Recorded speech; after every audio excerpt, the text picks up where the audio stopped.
जय Hind students. BPSC answer writing का यह 24वां दिन है और आज का जो प्रश्न है आपके स्क्रीन पर कुछ इस तरह से है। संक्षिप्त टिप्पणी लिखें सुभाष चंद्र बोस और आईएनए पे। Right a short notes on Subhash Chandra Bose and INA. इस प्रश्न को लिखना कैसे है? यह अधिकतम 8 मार्क्स का है जो कि मेंस GS1 सेक्शन 1 का क्वेश्चन नंबर 1 में जो सब पार्ट होते हैं 1 से 5 क्वेश्चंस, उन्हीं में से एक क्वेश्चन है यह अधिकतम 2 पेज में लिखना है और इसके लिए अधिकतम आपको 6 मिनट का समय लेना है। तो आइए आज के सभी स्टूडेंट ने कॉपी अपनी सबमिट कर दी है, सबको इवेलुएट करते हैं, उनकी कमियां और अच्छाइयों को देखते हैं। आप भी अगर आंसर राइटिंग करना चाहते हैं तो निःशुल्क रूप से हमारे ग्रुप में जुड़ करके बीपीएससी मेंस के लिए आंसर राइटिंग शुरू कर सकते हैं। यह बिल्कुल निःशुल्क है और इसमें पूर्णतः गाइडेंस के साथ सभी इम्पोर्टेंट नोट्स वीडियोज प्रोवाइड करवाए जाते हैं।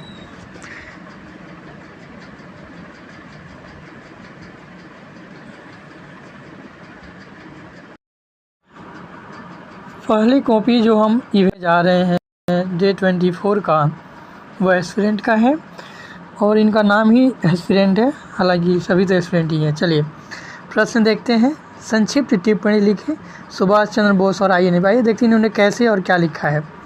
सुभाष चंद्र बोस एक उग्र राष्ट्रवादी थे जिनकी देशभक्ति ने उन्हें भारतीय इतिहास में सबसे महान स्वतंत्रता सेनानियों में से एक बना दिया।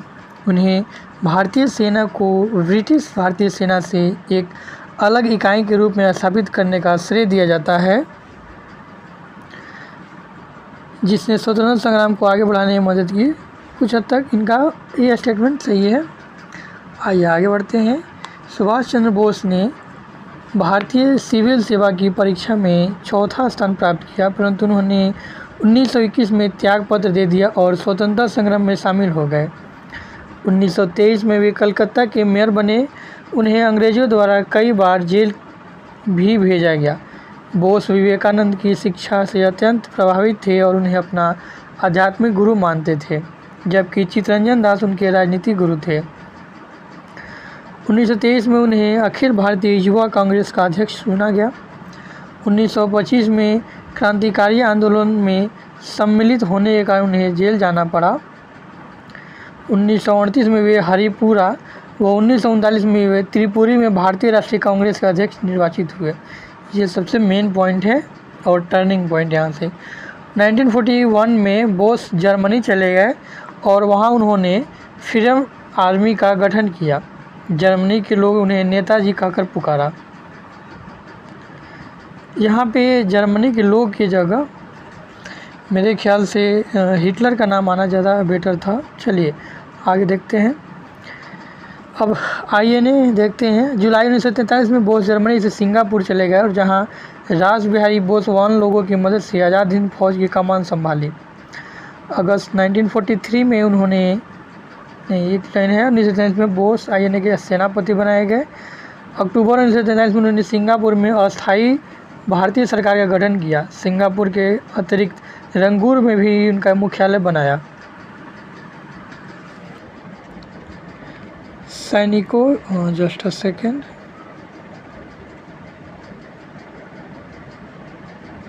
सैनिकों को प्रशिक्षित किया गया, फौज के लिए धन इकट्ठा किया गया और नागरिकों को सेना पूरे फैक्ट को इन्होंने लिखने का प्रयास किया है।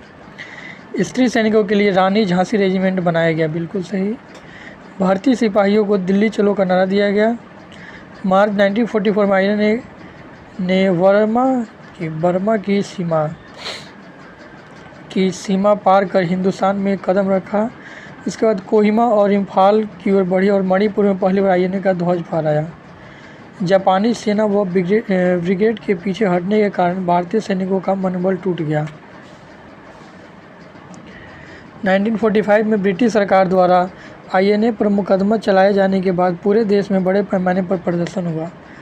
ठीक है, लेकिन कुछ ज़्यादा, जैसे कि 8 मार्क्स में आप इतने पॉइंट नहीं लिख पाएंगे। अच्छा देखते हैं पूरा। पहले भारतीय राष्ट्रीय सेना विभिन्न उद्देश्यों वाला एक समूह था जिसका गठन सशस्त्र भारतीय राष्ट्रवाद को बढ़ावा देने व ब्रिटिश भारतीय सेना जो ब्रिटिश साम्राज्यवादी शक्ति की रीढ़ थी उसे कमज़ोर करने के लिए किया गया था। अब देखिए यहाँ इन्होंने जो निष्कर्ष लिखा है वो सिर्फ भारतीय राष्ट्रीय सेना INA के बारे में लिखा है, सुभाष चंद्र बोस को निष्कर्ष में उन्होंने जोड़ा नहीं है। तो इसको ना आपको थोड़ा सबको समेकित रूप में लेकर चलना है, समग्र रूप में। जो भी क्वेश्चन में है, जैसे कि सुभाष चंद्र बोस और उनके साथ INA, तो सुभाष चंद्र बोस को दिखाया गया, फिर जब INA जुड़े तो उनको दिखाया गया, INA से जुड़े INA को किस तरह से उन्होंने आगे बढ़ाया। फिर यहाँ पे एक चीज़ दिखाना था कि सुभाष चंद्र बोस की जैसे ही मृत्यु हुई उसके बाद यह पार्टी बिखर गई, INA बिखर गई और उन पर मुकदमा चलाया गया। थोड़ा सा वहाँ से एक टर्निंग पॉइंट दिखाता और बीच में बहुत सारे जो पॉइंट है उनको कुछ छोड़ा जा सकता है कि अच्छा इन्होंने देखिए 9 मिनट लिया है, जो कि आपको एक स्टैंडर्ड टाइम नहीं है, बहुत ज़्यादा टाइम हो गया। आप मैक्सिमम 6 मिनट ही ले सकते हैं इस क्वेश्चन को लिखने के लिए। इन्होंने अपना टाइम भी यहाँ लिखा हुआ है। हालांकि समग्र रूप में देखिए तो ये ठीक है। जब इसी को अगर लॉन्ग फॉर्म में आपको लिखना होगा तो आप बहुत अच्छे से ये डिस्क्राइब कर पाएंगे। तो आई होप कि इनके कॉपी से आप बहुत कुछ लिखे होंगे। थोड़ा सा फैक्ट ज़्यादा हो गया है, पॉइंट इतने भी नहीं देना है कि आपको टाइम अगले क्वेश्चन के लिए कम पड़ जाए, तो दोनों को ध्यान रखकर चलना है। दूसरी चीज़ है कि थोड़ा सा इनका हैंड राइटिंग मैं बोलना चाहूँगा कि थोड़ा सा बड़ा लिखने के लिए। ओवरऑल इनकी कॉपी अच्छी है और इसके लिए इनको 5 मार्क्स मिल जाते हैं 8 में से, जो कि हाईएस्ट होता है, इससे ज़्यादा मिलता भी नहीं है। चलिए हम अगली कॉपी जांच करते हैं। आज की जो अगली कॉपी है वो विराट की है। इन्होंने कैसा लिखा हुआ है, संक्षिप्त टिप्पणी, वहीं क्वेश्चन तो सेम ही है, सुभाष चंद्र बोस और INA पे लिखना है। नेताजी सुभाष चंद्र बोस का जन्म 23 जनवरी 97 को कटक उड़ीसा में हुआ था। वे भारतीय सिविल सेवा में अधिकारी थे। उन्होंने 1921 में इस्तीफा दे दिया और राष्ट्रीय आंदोलन में भाग लिया। ठीक है। हालांकि उनका राजनीतिक मान्यताएं गांधी जी के नेतृत्व में कांग्रेस की राजनीति की विशेषता वाले शांतिपूर्ण और समझौतावादी रवैये से कहीं ज़्यादा उग्रवादी और क्रांतिकारी थी। सही है। इनके राजनीतिक गुरु CR दास थे। नेताजी के रवैये और हिंसा के साथ उनके समझौते ने कई लोकप्रिय कांग्रेस नेताओं को दूर कर दिया था और इसने 1939 के त्रिपुरी अधिवेशन में कांग्रेस अध्यक्ष पद के चुनाव में दरार पैदा कर दी। बोस ने कांग्रेस से इस्तीफा दे दिया। भारतीय राष्ट्रीय कांग्रेस के अहिंसक रवैये से असंतुष्ट बोस ने 1942 में द्वितीय विश्व युद्ध के दौरान, यहाँ इन्होंने युद्ध गलत लिखा है,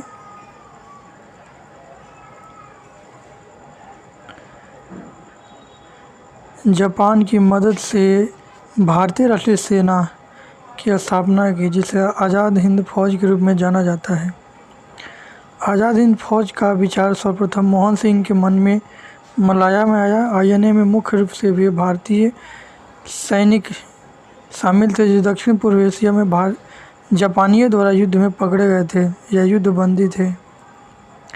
INA की कार्रवाई भारतीय राष्ट्रीय कांग्रेस और भारत की जनता से नियंत्रण मिलने पर निर्भर थी। INA का पहला डिवीज़न सितंबर 1942 में गठित किया गया। ठीक है। बोस के नेतृत्व में INA का लक्ष्य सैन्य साधनों के माध्यम से प्राप्त भारत को औपनिवेशिक शासन से मुक्त करना था। देखिए यहाँ पे कंटेंट इनका बीच का जो है थोड़ा सा वीक बोल सकते हैं, लेकिन निष्कर्ष जो इन्होंने दिया एक समग्र रूप में दिया और इसलिए इनको 5 मार्क्स आराम से मिलते हैं। इन्होंने भी अच्छा प्रयास किया है। देखिए ये 8 मार्क्स वाले क्वेश्चन होते हैं, इसके लिए आपको बहुत टाइम नहीं होता है, बहुत टाइम आप सोचने पे या लिखने पे नहीं दे सकते हैं। आपके पास लगभग 5 से 6 मिनट में इसको लिखना होता है 2 पेज, और उसी में सोचना भी होता है। तो ठीक है, आपके माइंड में जो आ रहा है लिख सकते हैं। अरे सॉरी, मैंने 8 मार्क्स दे दिया, 8 नहीं मिलता है, 5 हाईएस्ट, 8 मार्क्स का टोटल क्वेश्चन था ये। चलिए हम दूसरी कॉपी देखते हैं। आइए नेक्स्ट देखते हैं। Subhash Chandra Bose was an Indian nationalist whose personal towards India life a mark in the great of many Indians।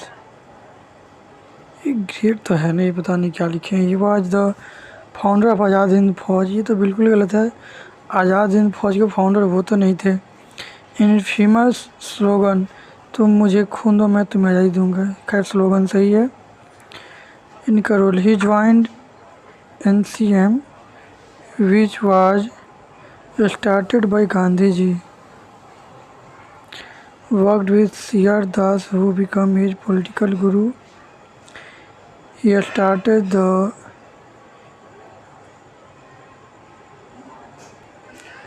newspaper Swaraj. He was elected as president of INC and formed National Planning Committee.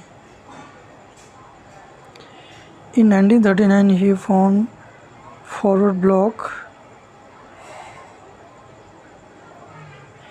He was also found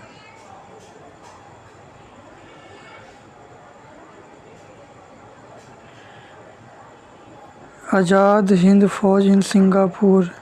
It was a symbol of unity.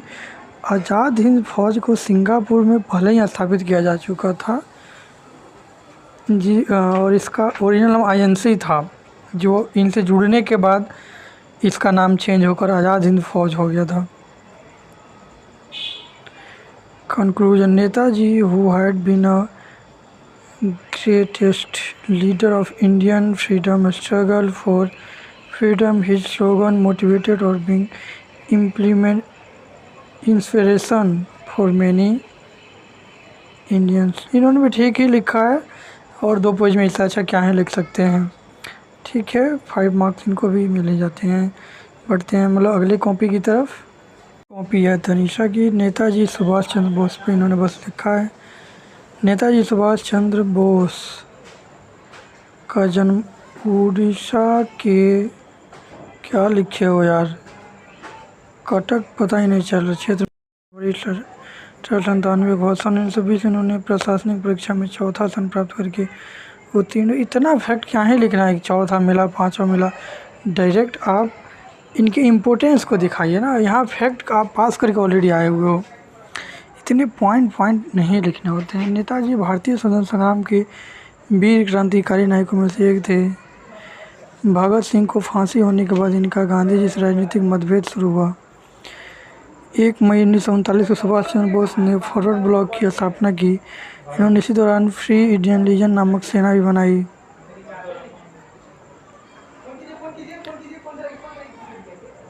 Azad Hind फौज विचार सर्वप्रथम captain Mohan Singh के मन में आया। सफलतापूर्वक स्थापना के श्री रास बिहारी बोस को 1943 में सुभाष चंद्र बोस को आज़ाद हिंद फौज का सर्वोच्च सेनापति बनाया गया। आज़ाद हिंद फौज का झंडा क्या लिखे हो, कांग्रेस लग रहा है। कांग्रेस के तिरंगे झंडे की भांति था, जिस पर दहाड़ते हुए सिर का चिन्ह था। आज़ाद हिंद फौज की 3 ब्रिगेडों में बटा हुआ था। गांधी, नेहरू और महिलाओं की लक्ष्मीबाई रेजिमेंट। ठीक है। नवंबर 1843 में जापान ने अंडमान और निकोबार द्वीप सुभाष चंद्र बोस को सौंपे। इसका नाम इन्होंने अंडमान को शहीद, निकोबार को स्वराज द्वीप रखा। दिसंबर 1944 में इनके शहीदी दिवस के रूप में मनाया जाए। क्या लिखे हो यार, 22 दिसंबर 1944 को इन्होंने शहीदी दिवस के रूप में मनाया। टोक्यो जाते हुए फॉर्मूसा द्वीप के बाद हवाई जहाज़ में आग लगने की मृत्यु हो गई। ठीक है, लेकिन बहुत कुछ इसमें कॉपी में इन लोगों के जो है ना, ये लोग बस ये दिखाने का प्रयास किया हुआ है मैक्सिमम कॉपी में, चाहे ये हो या पिछली जो कॉपियाँ थी। इन लोगों ने स्वतंत्रता आंदोलन में क्या इफ़ेक्ट पड़ा है इन चीज़ों पर इन्होंने नहीं दिखाया। बस जैसे सुभाष चंद्र बोस है तो सुभाष चंद्र बोस के बारे में लिखा कि जन्म कहाँ हुआ, इनका डेथ कहाँ हुआ। स्वतंत्रता आंदोलन में इनकी भूमिका को थोड़ी ज़्यादा दिखानी होती है इन से चीज़ों में, कि स्वतंत्रता आंदोलन में की क्या भूमिका थी। जैसे उसके बाद INC था तो INC में कौन कौन था ये नहीं दिखाना। INC में ये दिखाना है कि इसकी क्या भूमिका रही हमारे स्वतंत्रता संग्राम में। तो ये थोड़ा ज़्यादा ही आप लोगों को फोकस करना होगा। इनकी भी कॉपी है, सभी लोग इस पर फोकस करेंगे। आइए हम बढ़ते हैं अगली कॉपी की तरफ। तो एस्पिरेंट्स, आज के लिए हम इतना ही कॉपी को फिनिश करते हैं, क्योंकि हमें और भी अपनी कुछ वर्क करने हैं। आज के लिए इतना ही। आप भी हमारे साथ अगर आंसर राइटिंग करना चाहते हैं हमारे गाइडेंस में, तो वीडियो के डिस्क्रिप्शन में दिए गए टेलीग्राम के लिंक में ज्वाइन करके लिख सकते हैं। बेसिकली आंसर राइटिंग में आपको ये ध्यान रखना है कि आपको बस बहुत परफेक्ट नहीं करना है, क्योंकि परफेक्ट जैसा कुछ नहीं होता है। बस ये है कि क्वेश्चन के अकॉर्डिंग जो डिमांड है क्वेश्चन को उसको फुलफ़िल कीजिए और डेली लिखिए, कम से कम प्रैक्टिस रखिए लिखने का। बाकी आप अच्छा से अच्छा और ख़राब से ख़राब भी मार्क्स ले ही रहते हैं। बहुत ख़राब भी लिखेंगे तो 2 मार्क्स मिल जाता है और बहुत अच्छा भी लिखेंगे तो 4 मार्क्स मिलता है और 4 से 5 में ही सारी चीज़ें ख़त्म हो जाती है। तो आपको बहुत परफेक्ट नहीं करना है, बहुत ख़राब भी नहीं करना। जैसे कि आप देखेंगे कि आपको अशुद्धियाँ इस कॉपी में बहुत मिली थी, तो अशुद्धियाँ नहीं रखनी है। आपको ये फोकस रखना है कि अशुद्धियाँ ना रहें। बाकी फैक्ट 1-2 कम भी लिखेंगे पॉइंट तो चलेगा, लेकिन अशुद्धियाँ ना हो इस बात का ध्यान रखें। मिलते हैं अगले दिन के लिए, तब तक के लिए जय हिंद।